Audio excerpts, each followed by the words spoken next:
Welcome to this week's Trump's Trials and Tribulations. We're going to let the audience populate for a second. We are live on YouTube, and we've had a little bit of a quieter week this week, so we're going to dive into some interesting issues that have arisen and that continue to arise. We're going to skip over Mar-a-Lago stuff this week because not that much is happening, although there is a fair bit of sealed filings going on, so there's presumably stuff happening beneath the surface. Not that much that we can talk about, though, not because we're respecting the seal, but because we don't actually know what's happening. So keep your eyes on Mar-a-Lago. I think we're going to start getting some action there over the next few weeks, but it's still a little bit premature.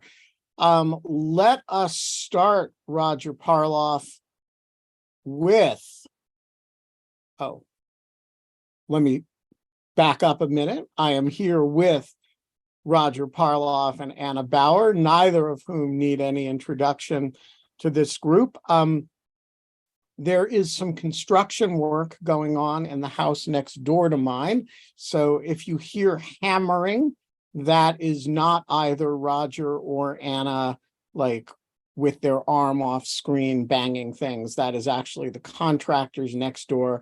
I will try to keep myself muted when I can. Roger, get us started. We had a string of sentencings in Proud Boys cases. You were not at the sentencing, but you did sit through the whole trial. Tell us about the sentencings and how they compared to what you expected. They were heavy sentences. I expected heavy sentences. They were a bit heavier than I expected. We had a 22-year sentence for Enrique Tarrio, the leader of the Proud Boys. That's pretty remarkable. It's, that the maximum for seditious conspiracy is 20 years. So to get a 22-year sentence, you need to run sentences concurrently. That's 4 years more than Stuart Rhodes got, for the founder of the Oath Keepers, and then the second defendant, Ethan Nordine, got 18 years, the same as Stuart Rhodes. Joe Biggs got 17. Zach Reel got 15, and Dominic Pizzola, the fellow that broke the 2 panes of glass, as you've seen, the first panes of glass that allowed the first rioters to get into the building, he got 10 years. So these sentences, these 5 people, well, at this point, there have been about 1,150 cases brought, and 4 of the 5 top sentences are Proud Boys. 5 of the top 10, 7 of the top 10 are Proud Boys or Oath Keepers. So that said, they were years below what the government asked and years below their sentencing guidelines. So it's conceivable that the government might appeal these, even as it appealed the Oath Keeper sentences. But honestly, I think that would be silly. These are very heavy-duty sentences, and I will bet you lunch at a restaurant of the winner's choice that the government appeals this, because the higher you push the ceiling, from the prosecutor's point of view, and Enrique Tarrio is the ceiling, right? He's leadership cadre and he's violent, or at least he supervised violence. Whereas Stuart Rhodes is leadership cadre, but as you've repeatedly pointed out, the Oath Keepers were kind of more talk than anything else. The Proud Boys are the real deal. So the higher you can push Enrique Tarrio's sentence, the higher all the other sentences level up. Am I wrong? That's right, except that we really, at this point, I think we've hit the top as far as we're, expecting any of, as far as the blue collar defendants. And there's nothing coming down the pike that's going to compare to this. So, all right. So, but it does raise interesting questions about if Trump ever does go to trial in one of these January 6th cases and is convicted, the federal sentencing analysis would be different. But as we've seen, the judges don't necessarily give a lot of weight to the sentencing guidelines. And it's hard to see how he wouldn't get more than these guys since they were all there for him.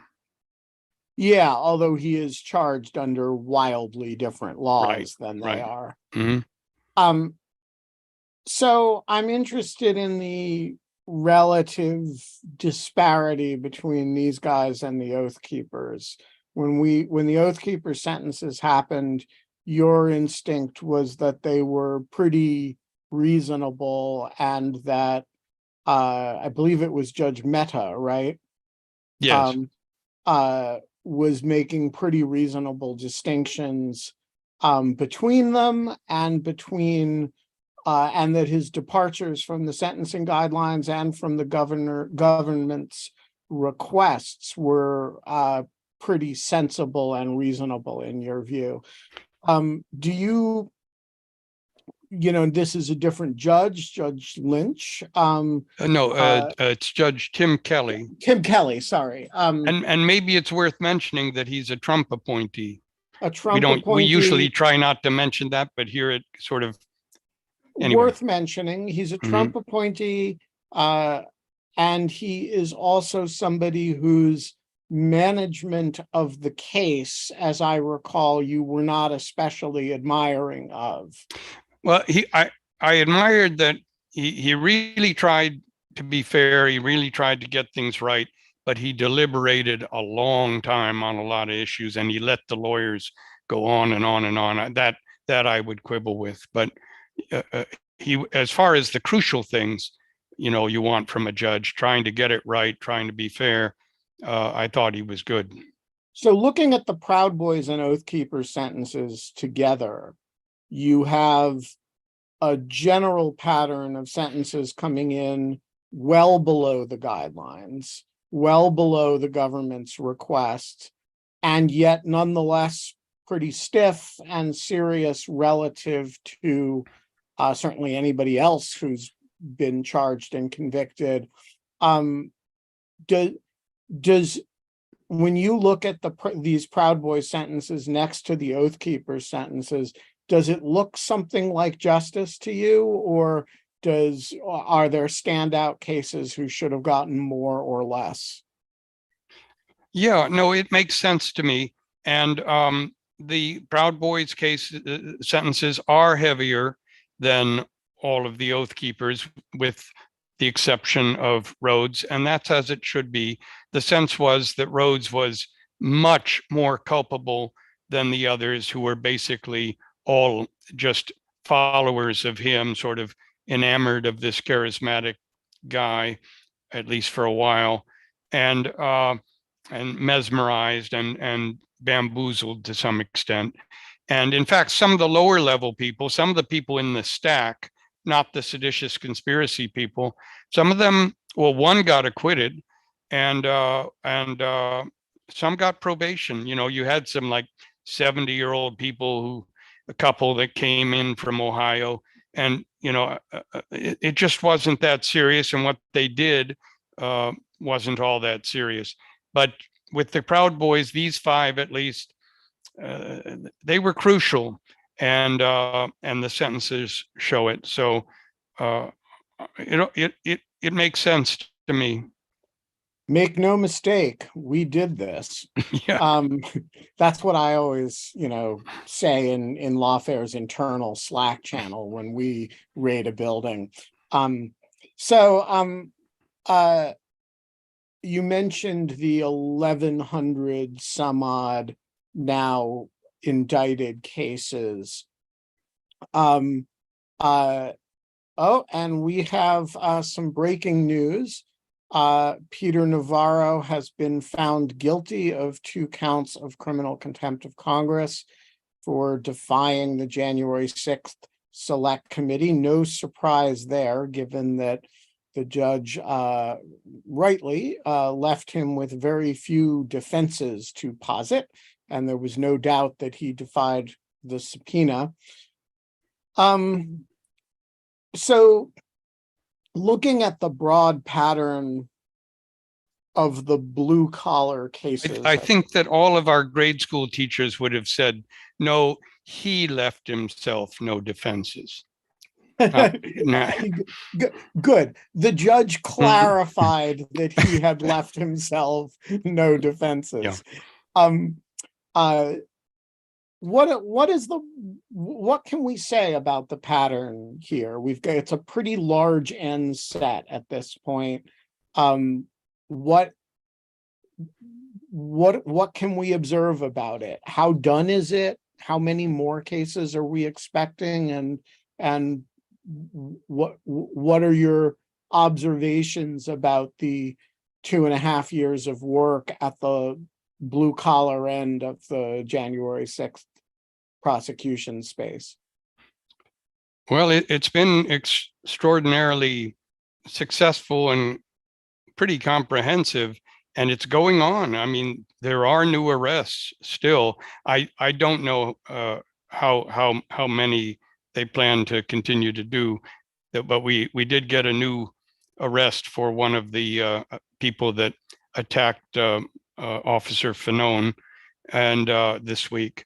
So they're really trying to track everyone down still, but I assume it's slowing down. I see some of the numbers falling as far as the number of people on the all points bulletin or whatever it is. There used to be 350 people they were still looking for. I think it's come down a little. And is your, we've discussed at great length over the years, and it is now years, the fact that there was this missing layer, right? There was a kind of pretty and increasingly comprehensive set of prosecutions of people who were on the ground January 6th, and there was kind of nothing at the political level. Now we have state prosecution at the political level.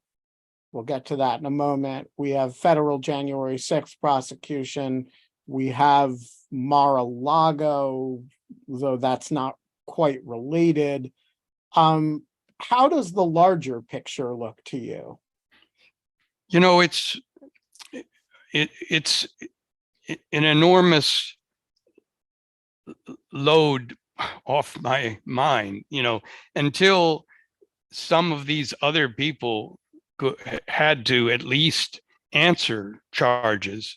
It all felt like a farce. You can't go after 1,100 people who were following this guy and who were tricked by all of these other people. And the judges felt it, and the jurors felt it, and we felt it. And many of the judges have made references over the years. I think at least 9 have referenced that, these are pawns that we're looking at. They committed crimes, but when all is said and done, this wasn't their idea. And it is a great relief that at least these higher ups are going to have to respond to what they did. They're going to have to answer I don't know how it will come out, if they'll be exonerated, fine, but they will have to come forward and answer. And do you think that, like right now at the federal level, it's a weird mix, right? You've got the comprehensive lower level on the ground January 6th. You've got Trump and nobody in between, right? Because the whole senior management and middle management layer, all of whom are indicted in Georgia, or most of whom are indicted in Georgia, are all unindicted co-conspirators at the federal level. Does that bother you as a missing layer, or is that fine if they answer for it in Georgia, but are unindicted co-conspirators at the federal level? Like, or does it need to fill in that there needs to be like you can't have the top of the pyramid and the base of the pyramid, but this missing pyramidal Jeff Clark, John Eastman, Rudy Giuliani, Sidney Powell layer in the middle? Well, I don't know how it's going to play out. At the moment, I'm content because this format of one defendant, and you go at him, and is obviously so much more efficient and workable than 19. And we're I wonder seeing. why you use the number 19, where they just pulled that out of the air, Roger. Yeah, and yes, to some extent, the fact that these people, Chesbro, Jenna Ellis, all of these people are caught up in Georgia. Somebody is taking them seriously. That does to me seem adequate, given it's urgent that time is of the essence. Let's have a streamlined case that goes at the guy at the top. So I'm okay with that. I don't know that that's really Jack Smith's plan, or whether tomorrow he'll indict 18 others. But it's a very, I just don't. It's so unwieldy. I remember, I'm old enough to remember the Pizza Connection case, which I think started out with 22, and two pled guilty and one got murdered. So I think it ended with 19. It took 16 months to try. And I think the Second Circuit said later on in a different case, no mas, we're not going to do that again. If it's going to take more than 4 months, you break it up.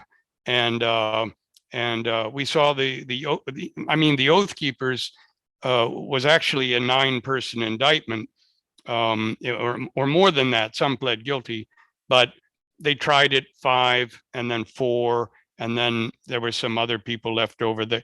But 19, that's I'm not familiar with Georgia practice, but that just seems unwieldy to me. All right, so let's talk about, that's a great transition to the unwieldy state of Georgia, where Anna is joining us from, with a much more traditional background than last time. So Anna, we have 19 co-defendants. 2 of them want early trial, but they want it separately from each other. The others want to be separated from the 2 of them, don't care if they're tried together or separately, but they want to push it off as long as possible. And the government wants to try them all together, all 19, and is fine to do it, it says, in October, so that Mr. Chesbro and Ms. Powell can be tried in compliance with their Speedy Trial Act requests. So this sounds like a LSAT logic game. Is there any way to design a trial plan so that everybody gets what they want. Well, no, especially because some of them want to not be tried with anyone. And you're right, it is like an LSAT logic game. There was a hearing. Chesborough will be Right. tried with so-and-so, but refuses to be tried with so-and-so. Trump wants it trial put off until the sun supernovas, but Powell wants to be tried yesterday. Right. No, exactly. And there was a hearing yesterday on this very subject, where the judge tried to make an initial decision on at least the matter of Chesbrough and Powell. So Chesbrough and Powell had said that they wanted to be tried on their own. They didn't want to be with each other. They also didn't want to be with any of the other co-defendants. They're the only two who have filed these speedy trial demands, which requires the prosecution to basically try them within 2 grand jury terms, which in Fulton County is about 4 months. So I think the deadline for Fani Willis with Powell and Chesbrough is November 3rd. They have to initiate the trial proceedings in order to avoid dismissal of the charges against Powell and Chesbrough because of these speedy trial demands. So the judge had a hearing yesterday. It was Judge McAfee's first outing in the case, besides, this initial kind of Rule 22 media hearing that we had a week ago. But he ended up deciding that— by the way, Judge McAfee looks like he may be about to have his bar mitzvah. He's 34 years. Yeah, he's 34. Yeah, he looks youthful. He's very youthful, but he seems really competent. Yeah, he seemed, based on what I've heard, is that he's very competent. He seems, both defense attorneys and prosecutors seem to like him. He seems fair. He seemed very comfortable and assertive. Even though he's only been on the bench for not even a year now, he just seemed very competent, assertive, like he really wanted to get things moving. So that was something that was an encouraging sign to see him on the bench. And it didn't seem like an Eileen Cannon situation where— really didn't. Yeah. Seemed like someone who knew what he was doing, knew the system, had his hands around the rules, and was only a little bit awed by the magnitude of the task in front of him, but not so awed as to be kind of paralyzed in a Lance Ito kind of way. Right, exactly. And so the way that he decided to handle this was he just heard these severance motions from Chesbrough and Powell, the 2 speedy trial defendants, and he ended up deciding that he's going to basically force them to be tried together, even though that is, especially Ken Chesbrough, the last thing that he wanted. So I gotta say, I'm really sympathetic to Chesbrough on this. The last thing I would want is to have a co-defendant who is Sidney Powell. It's like, you got paired with, a deranged, crazy person, and she's your only co-defendant. So you got to sit next to her for 4 months and just hope that the jury is going to be like, well, he's not her. That was basically their argument, right? They were like, his Chesbrough's attorney said, Your Honor, you and I both know that Mr. Chesbrough sitting next to Miss Powell is going to be prejudicial to him. So that was basically the argument that they made, is that Chesbrough being tried along Sidney Powell is just going to spill over and affect him and prejudice his, ability to be fairly tried.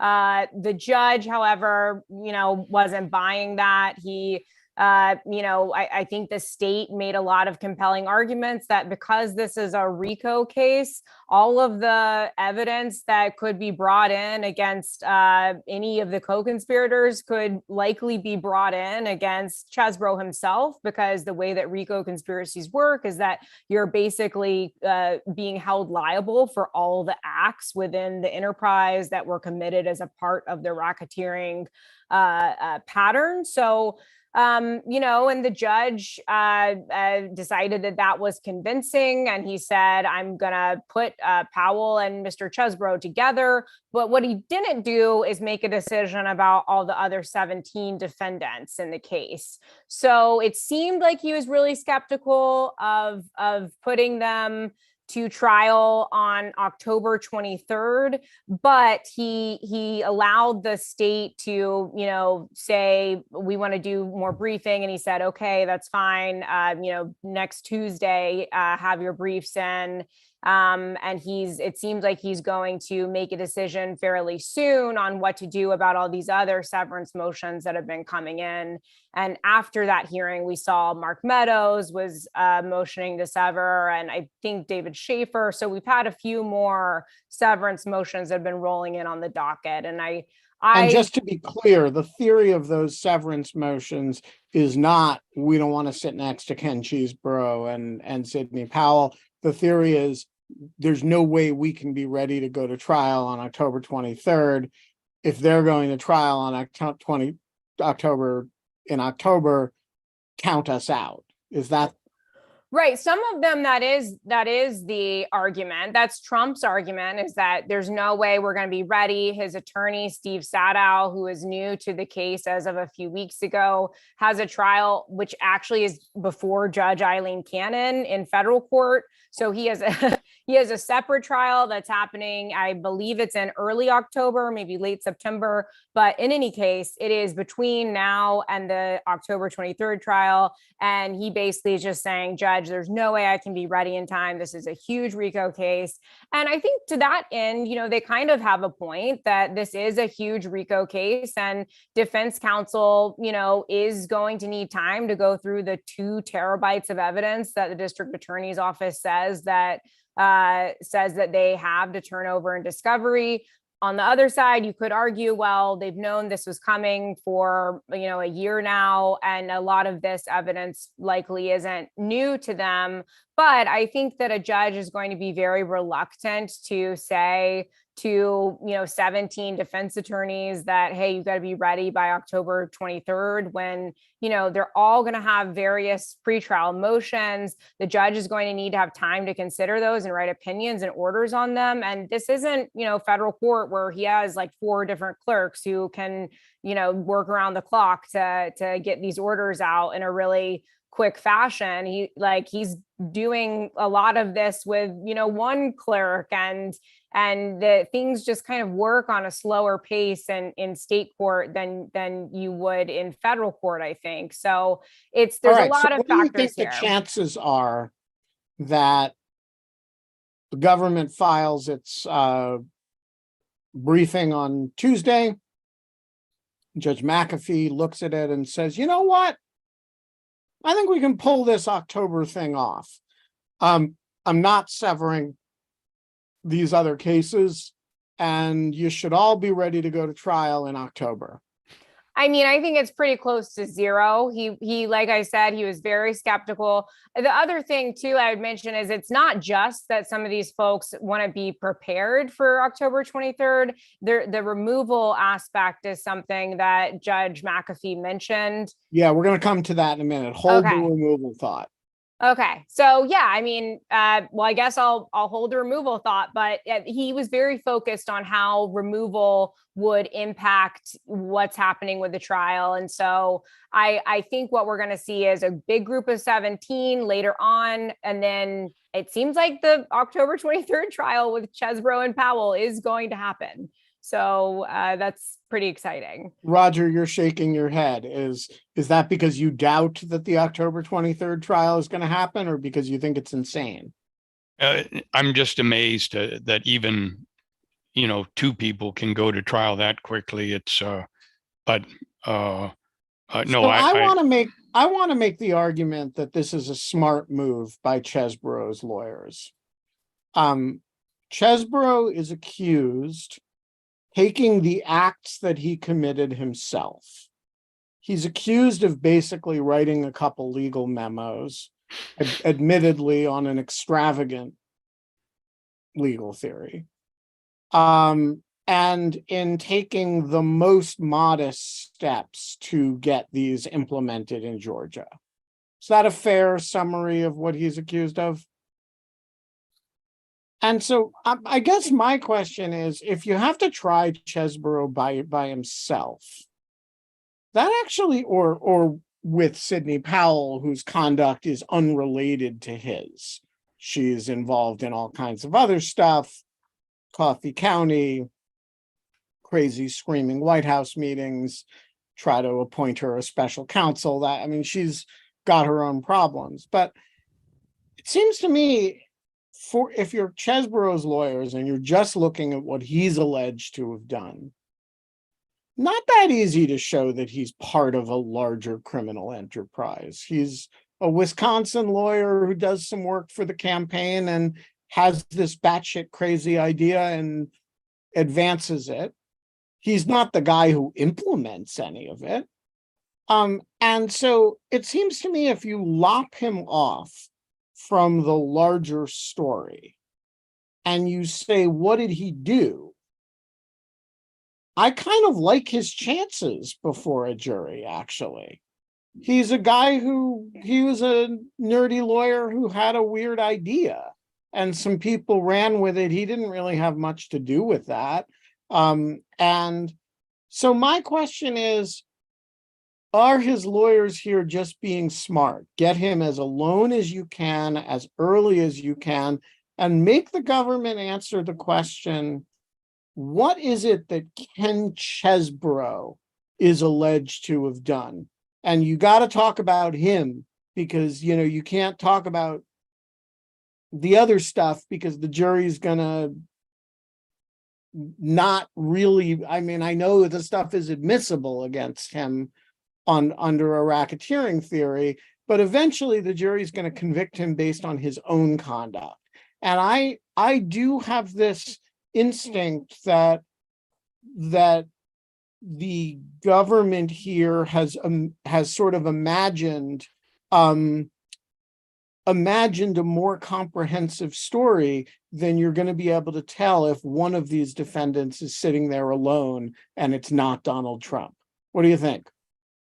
I mean, I'm in agreement that I think it's a good move on the defense attorney's part, because I mean, I think the first reason why is just because it is a way to almost guarantee that your client gets severance from a lot of these folks, because I think maybe what they didn't expect is that anyone else, and especially Sidney Powell, would also file a speedy trial demand.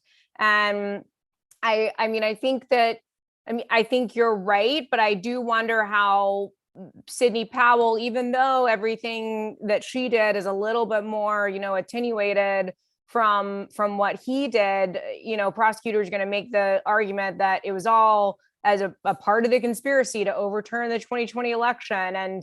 And I do think that it's going to be worse for him having Sidney Powell in that trial than it would have been if, as you've described, if it's, you know, just him. So I just think it's hard. Like if you focus on the question, when did Ken Chesebro join this conspiracy? Like, you know, assuming there's some racketeering enterprise, there has to be some point at which you said, okay, I'm signed on, I'm doing this with you. And I do worry a little bit from the prosecution side that for some of these people, if you look at their conduct in isolation, there is no point where they joined. They were just people who were working for the Trump campaign in one form or another, and who, you know, continued to do so after the election was over. And I think if you're Trump, the answer to that is, well, you didn't concede defeat. you knew you had lost and yet you persisted in doing this. But if you're some lawyer in Wisconsin, which is what Ken Cheeseborough is, and you basically write a couple memos that say, hey, I have an idea about, how we might use fake electors to cover our asses in the event. I'm not sure there's did you join a racketeering enterprise at some point, or are you just, kind of sitting there shooting from your hip? Can I? Yeah, please. I mean, the top charge is still racketeering, and so they're going to have to prove the case. They're not going to do maybe a 4-month case against Cheeseborough, but they say they're going to do the same case if there's one co-defendant or if there's 19. They're presenting the whole thing, and they have to. And so, for instance, with the Oath Keepers, like I said, they split the seditious conspiracy defendants into two because they were 9. And so they went with the 5 top defendants first and then the 4 next. And that was weird because you were trying 4 defendants in the second trial without Stuart Rhodes. Being there. Right. And Stuart Rhodes is what the whole case is about. But they tried it. And the 4 in the second trial did worse. There were some acquittals on some of the conspiracy charges. Only 2 got convicted of seditious conspiracy in the first group. All 4 were in the second. And some theorized that it was worse not having the contrast between you and the really bad guy, the obviously bad guy. And so I don't know for sure. The thing with Chesbrough that concerns me, as far as the prosecution case is, and it's all a matter of facts I don't know yet, I don't think any of us know yet, is how are they going to distinguish this from what happened in Hawaii and in 1960? Hawaii in 1960. Yeah. And in Hawaii, as I gather, the contingent elector forms that were filled out did not say asterisk, this is a contingent elector form, contingent upon us winning litigation. It said, I am a duly elected, blah, blah, blah, which at the time wasn't true. At the time they weren't certified. And the theory was you need to do that, otherwise it won't be procedurally proper. And that's what, Chesbrough is going to say. And he's also going to go into this safe harbor theory. And it's all very academic. And they've got to show this is all a pretext and you knew it. And so that's a factual maybe they have the goods. So that's actually a different way into the same point that I'm making, which is, right, if you're purporting to show that he's part of a racketeering enterprise or a criminal conspiracy, rather than showing that, hey, he's a nerdy lawyer who knows about Hawaii in 1960 and has this idea that you can replicate what the Democrats did, and you gotta somehow show that he acted corruptly or made a decision to join this criminal enterprise. And I think that's just way easier to do if you've got 19 people, some of whom are crazy criminal types, literally knocking on poll workers' doors to intimidate them, than if you've got he's the only one there, him and one crazy person, Sidney Powell, but their conduct had nothing to do with one another. That seems like it's going to be a weird case to try to prove.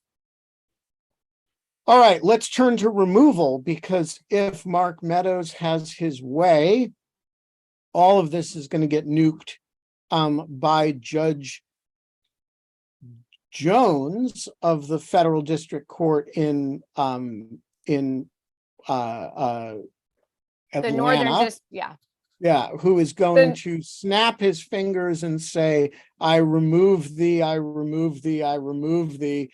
And these cases are going to vanish and show up in federal court, at which point he's going to move to dismiss himself, and the federal courts are going to smartly salute. And so, Anna, where are we in the removal conversation? Is there any sign of life from Judge Jones? Well, we talked last week about this additional briefing that Judge Jones ordered. He asked the parties after Mark Meadows testified to basically write a brief on whether, if some of the conduct that's alleged in the indictment is within the scope of Mark Meadows' duties as chief of staff, would that be sufficient to trigger removal? So the parties briefed that issue. They quite expectedly, Fonnie Willis said, no, that's not sufficient to remove. And then Mark Meadows said, yes, it is sufficient to remove. And we haven't heard from Judge Jones since. So, however, I will say some of these folks who are trying to remove, including David Schaefer, Jeffrey Clark, Mark Meadows, they've all filed these motions to try to, they've framed them in various ways, but the basic gist of these motions is they're asking the state court judge to stay the proceedings in state court. Mark Meadows has also filed a motion to sever his case on grounds that, if the case is removed, it might bring all of the defendants into federal court. So he tells the judge, you might as well sever me now, because then that way, if my case gets removed, it's just me. So, there's a lot of kind of maneuvering in state court, but we haven't heard anything from Judge Jones yet. And we still have these hearings coming up on the 18th and 20th for the other people, Sean Still, David Schaefer, Jeffrey Clark, Kathy Latham, and am I missing someone? Yeah, I don't think so. So we still have all of those hearings coming up, and I don't know if Judge Jones will decide before then or not. Yeah, so a couple of things. One is, one person who has not filed for removal is Donald Trump. And do we have a sense of why not? Is he just waiting to see what happens with Meadows? Well, so he has 30 days after arraignment until he has to file for removal. He did file a notice today that was quite odd, because I jumped to the docket when I got a notification saying that there was an alert. It's a notice of removal. And I was like, oh, Trump's removed. So I went to the docket, but the way that they framed it was, this is an initial notice to inform the court that we may seek to remove Mr. Trump's case. So they're telling the court this, I think, because of the pending motions to sever and the question of whether or not he should be tried starting in October. But they noted that they have until 30 days after arraignment to make this decision on whether or not to remove. And I think you're right, Ben, that what they're doing is just biding their time and waiting to see if Mark Meadows is going to get removed, and they'll try to ride his coattails basically into federal court. If he does get removed, they'll make the argument that the whole action, the whole case should go with him. So, and then if he doesn't get removed, they'll make their own attempt. So it seems to me like Mark Meadows' case for removal is noticeably better than everybody else's. So with Trump, the same acts as Meadows claims. Meadows says, hey, my job was to set up calls and do stuff for the president. I did that. When the president then has those calls, you get to ask the question, was it the president's job to have that call? But Meadows seems to me to have a better argument than Trump that, hey, my job was to facilitate what the president was trying to do. And then, like, Jeffrey Clark was being told by his superiors, you're not allowed to do this. So he was like going rogue at the Justice Department. It seems like kind of chutzpahdik to defy the attorney general and try to get the attorney general fired so that you can be attorney general and do what you want to do, and then claim you were acting within the scope of your responsibilities. Like, since when is the scope of your responsibility to get your boss fired so that you can do the things that he won't let you do? Is there anyone in your judgment who has a removal? I think, as you know, I think Meadows' removal motion is relatively strong and I maybe should prevail, but I'm not sure I think that of anybody else. Is there anybody else who has a removal motion as compelling as Meadows?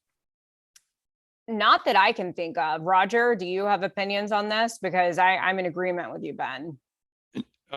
No, I mean, I agree. And I liked Meadows. He had a clever argument, which is, he's in all of these awful meetings, which are hard to justify in terms of what's the federal purpose here. But he says, well, I'm chief of staff. My job is to make sure that I keep his schedule. He's got to leave that meeting by 5 p.m. So I'm there to make sure the meeting ends by 5 p.m., and yeah, well, that's sort of his job. And he doesn't seem to participate very, right. It's, I think part of the reason his claim is powerful is also that the case against him doesn't seem to be as powerful as with against other people. There's a lot of just preparing phone calls. He does say some things during the big phone call on January 2nd or 3rd, whichever date it is, to Raffensperger, but not much.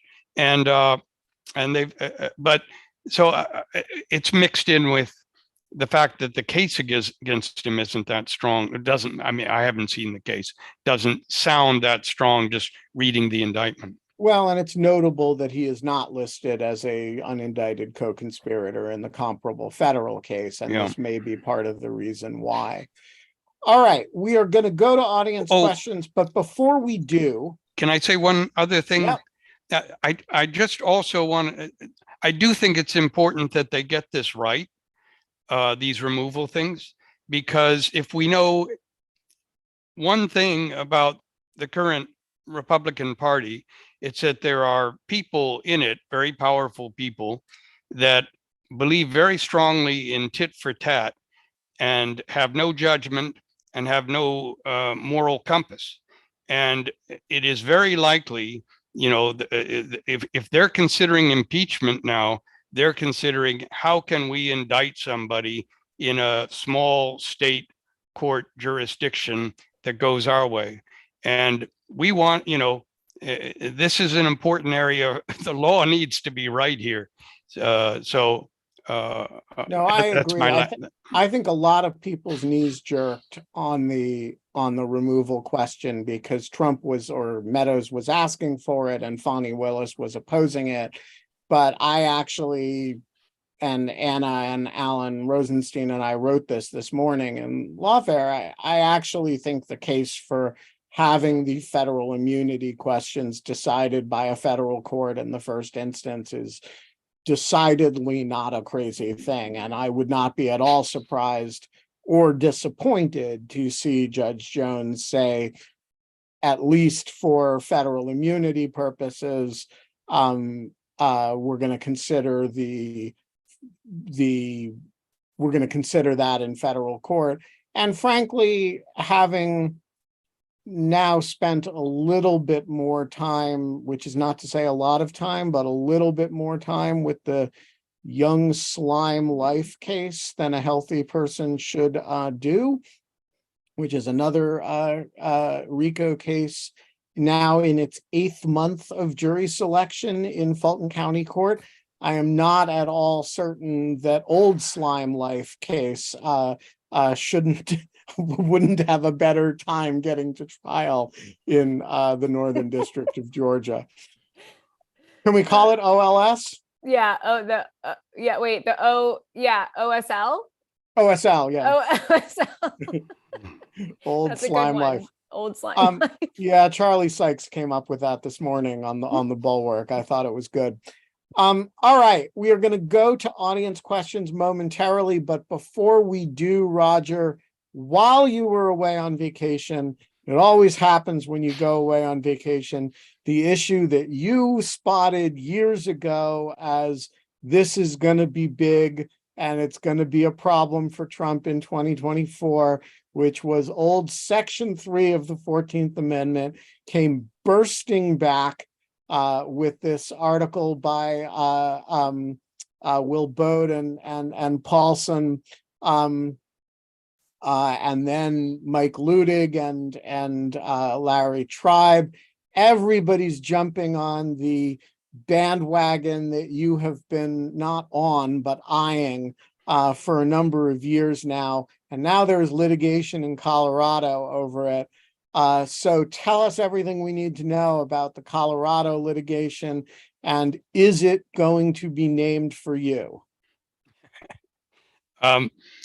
Yeah, so yesterday, I think, the crew, which is Citizens for Responsibility and Ethics in Washington, they filed a case in the state court it's called the District Court of the City and County of Denver.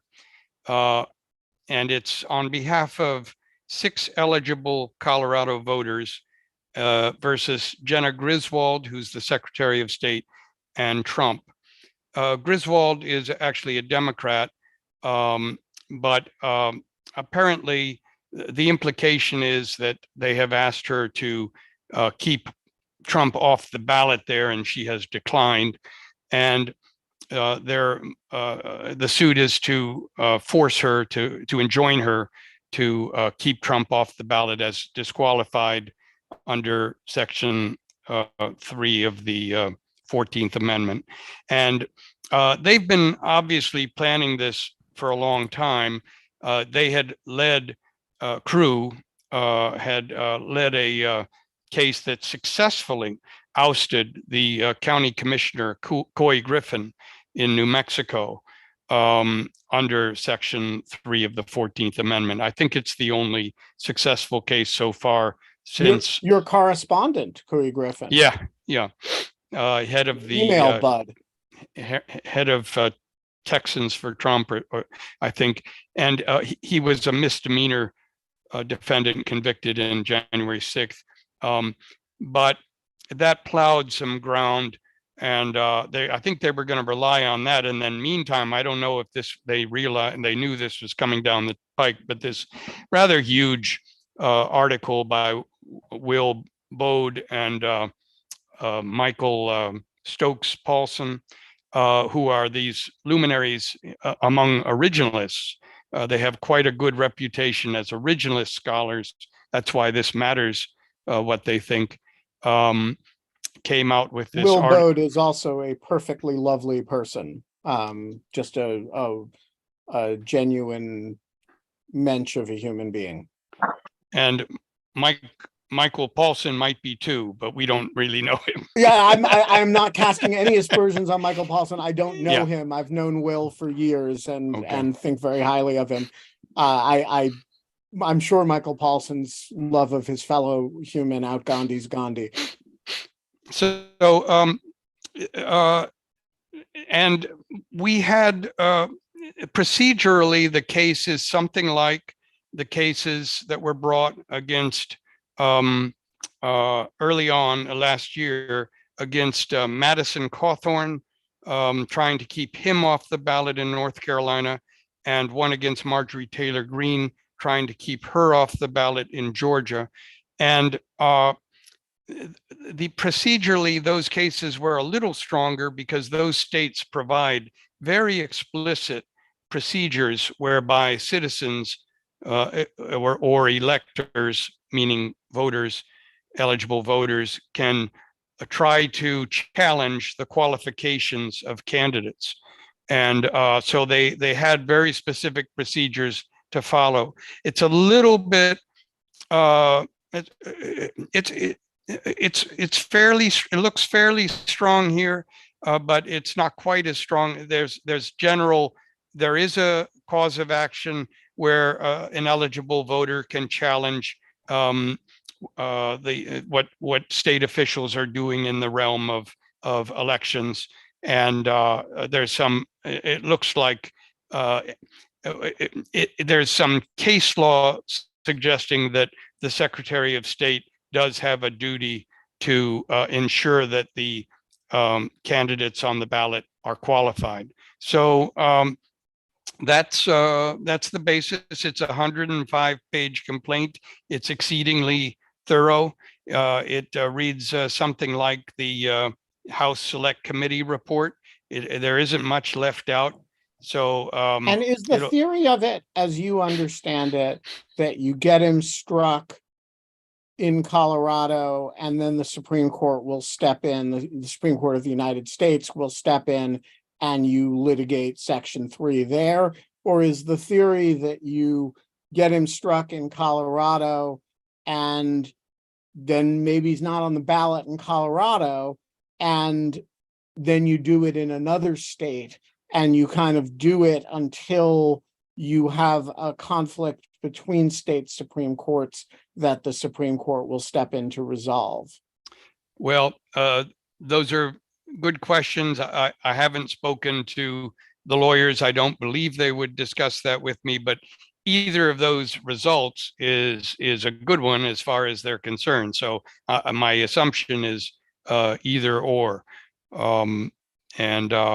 Win in Colorado and then see what happens next. Yeah.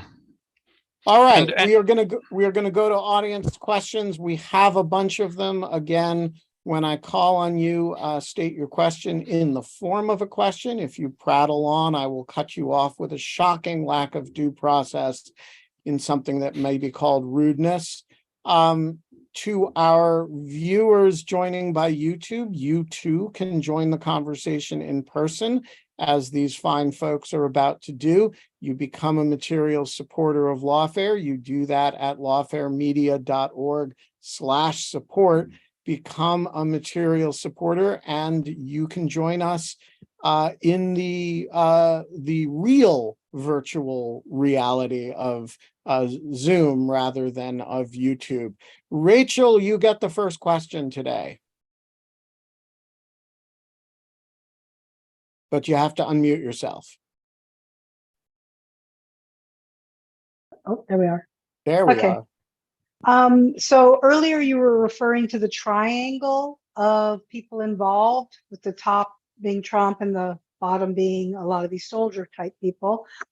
And the middle people you referred to as the Georgia currently indicted type people. But I was wondering about the Congress members. One was known to give a tour, I believe, the day before. One, I think, let someone know where Nancy Pelosi's office was. I think 6 asked for pardons preemptively. So I'm curious about where people, what you guys feel about where those people should stand. So it's an interesting question, and we have we know that the DC Circuit Court of Appeals this week issued an opinion with respect to one of the members of Congress, Scott Perry, who played a somewhat direct role in that he is the person who introduced Jeffrey Clark to President Trump and suggested what became the Clark, decapitation strike at the Justice Department.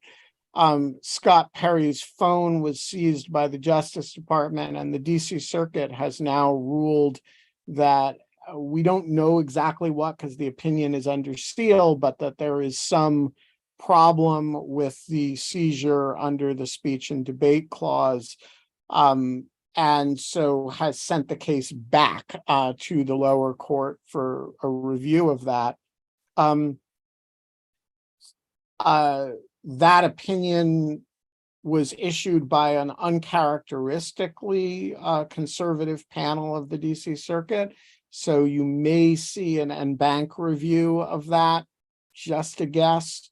But all of that is a long-winded way of saying that members of Congress have certain abilities to make certain arguments that are not available to the general public or members of the executive branch, and particular will use the speech and debate clause as a bit of a club, a defensive shield that is not available to anyone else. And at least in the case of Scott Perry, it's proving to be a pretty powerful shield. No member of Congress is named as an unindicted co-conspirator in the federal case. No member is named in the Georgia case. And I look at that, I'd be curious if Roger or Anna, either of you disagree. I look at that as evidence that some of the investigative threads involving members of Congress did not pan out quite the way some people expected. And I also note in the same regard that the January 6th committee ultimately decided not to spend a lot of energy going after, House members who didn't cooperate or whatever.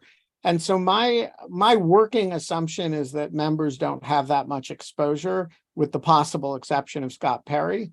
But I don't feel confident about that, and I'm not at all certain that I'm right. I'll leave it there, and if either of you have thoughts, chime in, including the dog.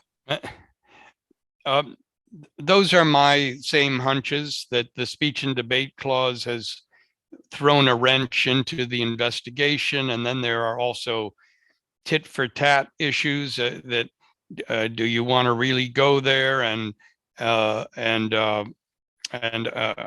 obviously Fani Willis did look into Lindsey Graham, and maybe it turned out he was pure as driven snow, or just that he talked so much. He was like, just get out. Do Yeah. whatever you want. I just don't want to hear your voice anymore. Yeah. So, but all I have is hunches, and my hunches are sort of the same as yours. Michael, the floor is yours. Is that me, Michael Simmons? Sure is. Can you hear me? Hi, good evening. No, I finally understood from your discussion earlier why Mr. Cheeseborough would want to go quickly with his trial, to separate himself off, a limited set of charges, if I understood you, and it might go well for him in that context.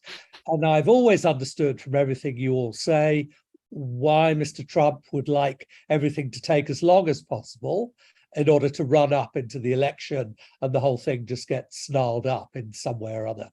But I haven't understood what the thinking would be about everybody else, the other 17, 18, and how they would choose to go quickly or not quickly. And the more I listened to you, I assumed, aren't they all afraid of being caught up as a group and looking like this racketeering group, as it were? And that's a risk for all these other people, but maybe not. That's the yeah. question. So look, I think that point is extremely perceptive, and why, given suspects or indictees, defendants are going to choose different strategies for how to handle a case like this is to a great degree a creature of attorney strategic instinct and the way different attorneys will strategize it. For some of the big ones, you can make pretty broad brush assumptions. So if you're Rudy Giuliani, you've got I think the technical term is a shit ton of exposure in a case like this, and you're walking the streets right now. You're not locked up. Push it off as long as you can, right? And that probably goes for some of the other big name people as well.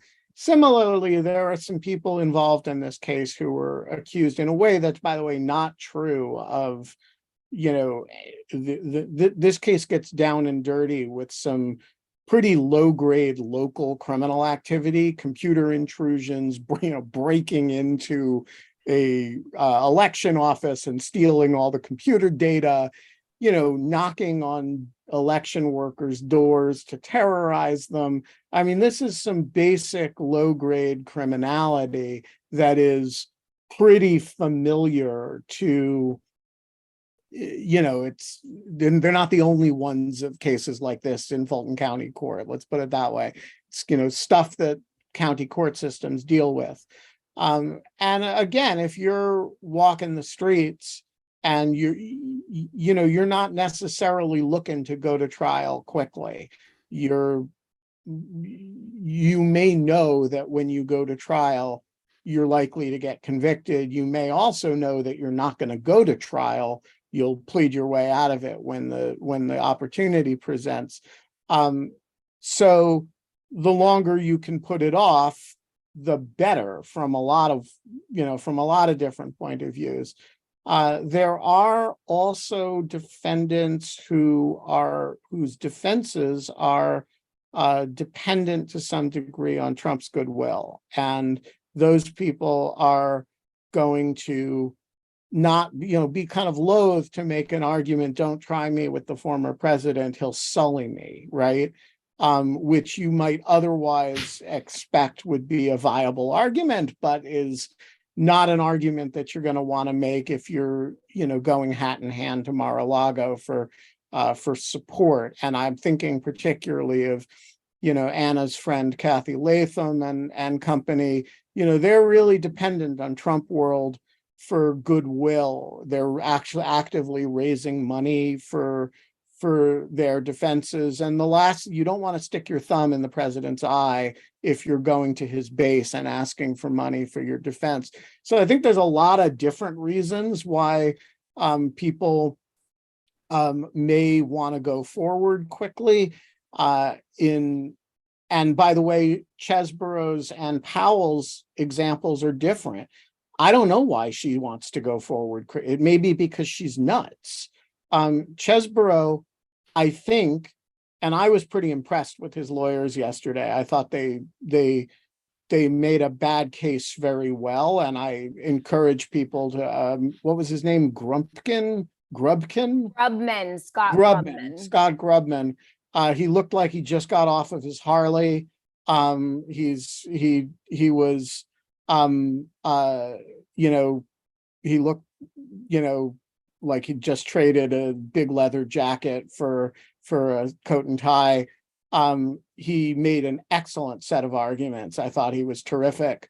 And I think they've just made the calculation that standing on his own, Kenneth Chesborough looks like a guy, as Roger said, who studied Hawaii, not a guy who got engaged in a criminal enterprise, and that they're better off with, being tried by himself and as quickly as possible. And I'm just not sure there are others that are in that position.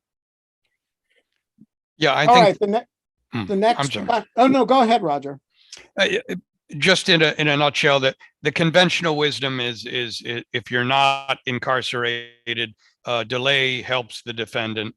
Memories fade, witnesses die. The burden is on the prosecution, so all of that is in your favor.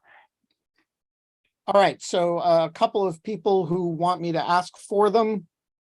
Simon asks, speaking of the missing middle part of the pyramid in the existing prosecutions, who should we suspect is missing from the list of those charged to date for January 6th related activity? Roger Stone, Steve Bannon, Peter Navarro, or others? So I will just start by saying there are 6 unindicted co-conspirators in the January 6th federal case. They would be numbers 1 through 6 on my list. I also think it is interesting that Mark Meadows has not been charged or named in that indictment, and I don't know how to read that. Roger, Anna, who are your top few?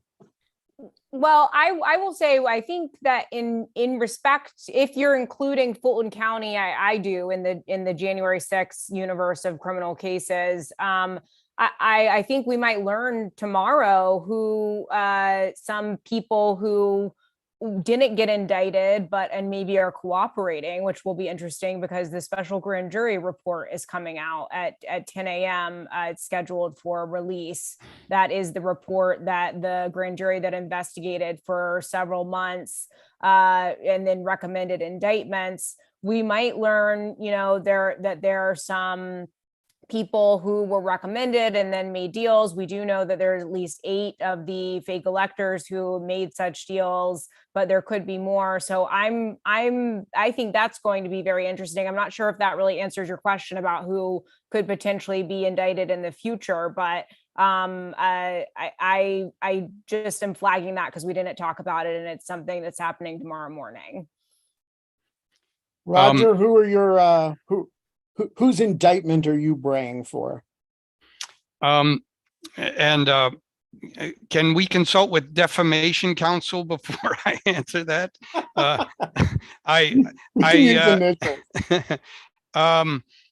tell you the people that I'm most interested in learning what role they might have or have not played.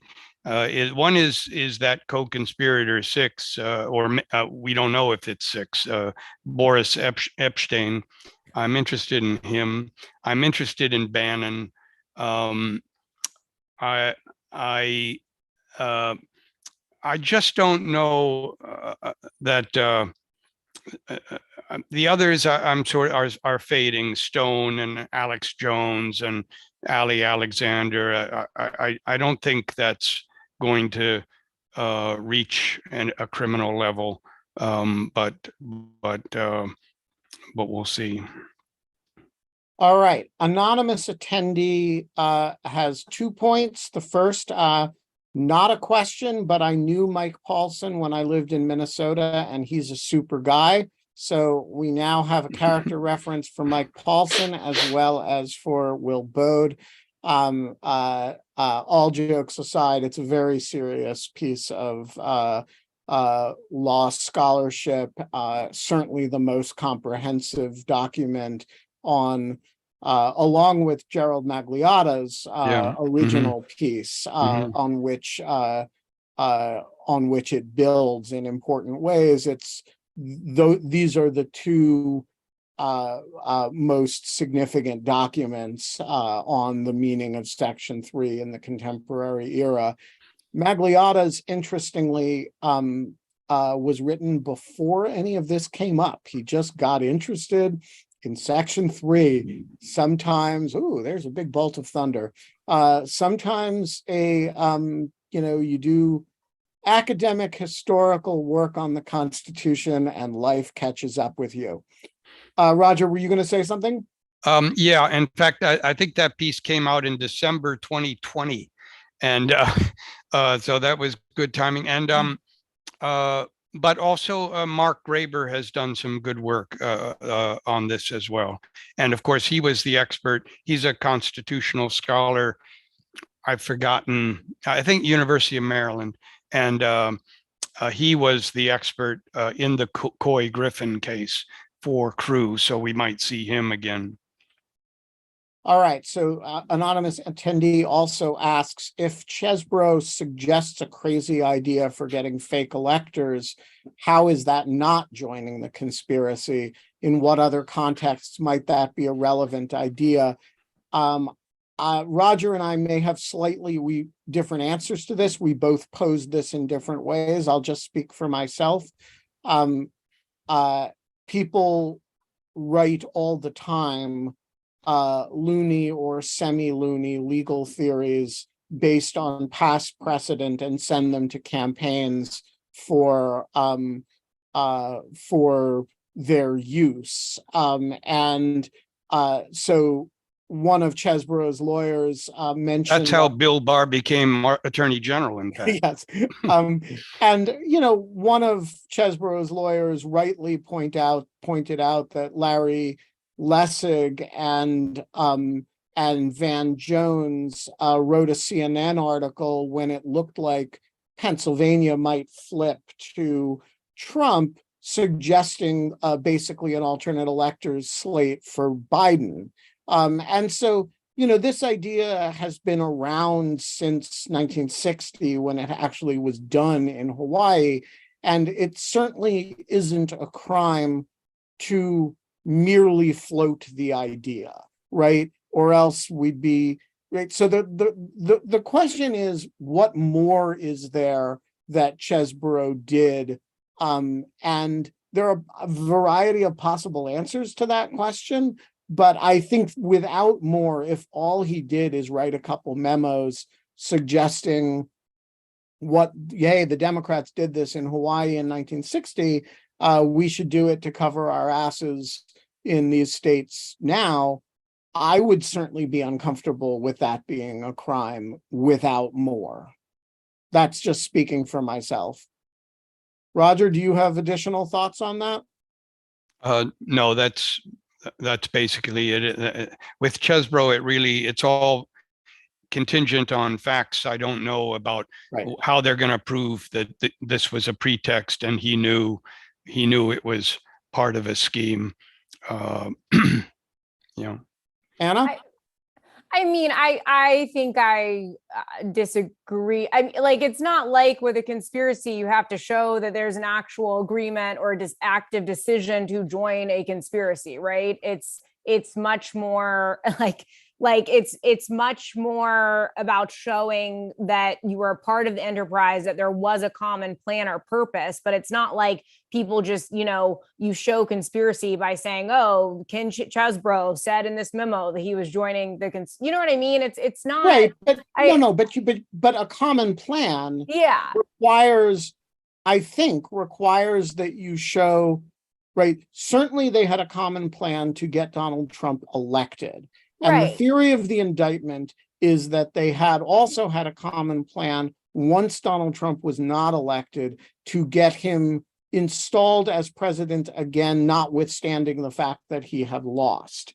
And the question, I think, to show that Chesborough had joined the conspiracy, you would have to show that he was aware that this was a way of getting around the fact that they lost, rather than merely that he was like, well, we should preserve our legal options here. Yeah, and I think that's right.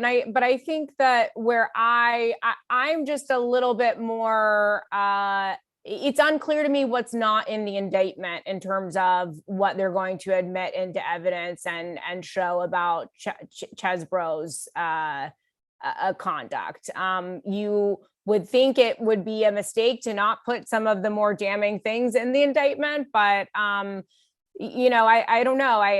Maybe they have some more cards up their sleeve that we just don't know about yet. And so I'm just not sure that we can say right now whether or not they're going to have a more difficult time. Absolutely agreed. All I'm saying is I totally understand why Chesborough wants to be tried quickly and on his own.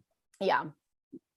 Shannon asks, I've been watching the Eastman disbarment hearing. He continues to say the election was basically stolen. When they show him documentation that the things he said are not true, he just says he didn't read it thoroughly or not at all. Is this a valid defense he will be able to use in Georgia? Also, is anyone at Lawfare watching the Eastman disbarment hearing? They are presenting lots of evidence that I think may be used in DC and Georgia, and would love to hear your take. So I'm going to leave the whether it's a valid defense to Anna. I will just say, yes, Quinta Jurecic has been following all the disbarment proceedings closely and has a lot of thoughts about the Eastman hearings. She is obviously not here today, but has been on others talking about them and will be in the future. So bring your Eastman questions to Quinta. Anna, what do you think? Does I didn't read the stuff that didn't support my view, and I believed the stuff uncritically that did, and therefore I acted in good faith. Does that get Eastman off the hook in Georgia?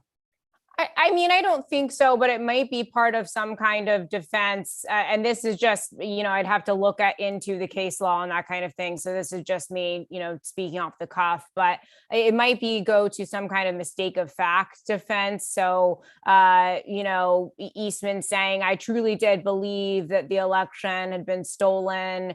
And I, was doing all of this, believe in the belief that, all of these things were lawful because I believe there had been fraud and all of that kind of thing. Does that make sense? It sounds like it probably wouldn't work, but Ben, Roger, do you guys have other thoughts how this could play into his defense? Well, I mean, I think it's more of a fact question for the jury. I mean, and even if there is, I know there is some sort of defense in Georgia that you're referring to, but still the jury is entitled to say, oh, I get it, you're a liar. This is very convenient. And that's what jurors often do when people are saying very, very unlikely things and saying that, black is white, and I really believed it. And I think it's a jury question. I agree with that completely. John, the floor is yours. Thanks, Ben. So maybe I've missed it, but why is the Young Slime Life jury selection taking so long? Like, what's actually going on? And does that have implications for the length of Trump's jury selection? I can't imagine it's hard to find jurors who have never heard of this guy, because I certainly hadn't. Yeah, you don't live in Fulton County. Yeah, I mean, it's a lot of people in Fulton County have heard of Young Thug and Young Slime Life, which is a record label, but then is also an alleged criminal gang called Young Stoner Life. Or maybe I'm getting that mixed up, where the record label is Young Stoner Life and the. I think I'm going to change my name to Middle-Aged Lawfare Life. Anyway, so to answer your question, John, which is a really good question that a lot of people have been asking, it's taking so long because the case it started out with 20 something defendants. It's now people have been severed out, and now it's down to, I think it's 13 or maybe 12 now. But it's estimated to be the longest trial in Georgia history. It'll take over 6 months with potentially 300 witnesses to be called. And for that reason, they're having a lot of trouble finding jurors who are willing to be on the jury. So virtually every juror has claimed hardship, and the judge has to hear those hardships. So they can just not find 12 people who, because of various life circumstances, work or family or whatever, they just can't find 12 people who can actually be on a jury for potentially a year. That's a long time to be only paid $25 a day. So it's very hard for them to find those people who can do it. A lot of people don't like the high profile nature of the case. So that's taken up a lot of time.